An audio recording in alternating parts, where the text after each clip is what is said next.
There are just 5 days left for that so-called supercommittee to figure out a way to cut nearly $1.5 trillion from the federal budget deficit or face automatic across-the-board cuts. Remember, the committee was created after the president and the Congress couldn't figure out how to do it. The committee is talking about raising taxes and cutting programs, but there is no sure sign of progress. Congressional correspondent Nancy Cordes is watching them tonight. Nancy? Scott, back when this supercommittee started working in September, many of the members wanted to try to go big, cut $4 trillion from the debt. Well, now even going small might be out of reach.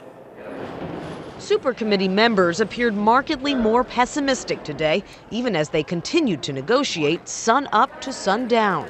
Republican Congressman Jeb Hensarling. We are painfully aware of the deadline that is staring us in the face. His co-chair on the supercommittee, Democratic Senator Patty Murray, says they are hung up on the same issue that has stymied Congress all year.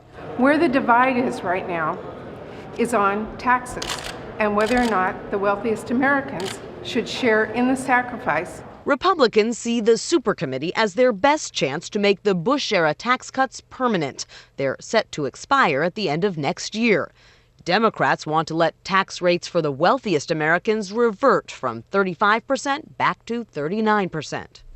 Sensing a stalemate, Republicans have offered Democrats a smaller fallback proposal, stripping out almost everything controversial.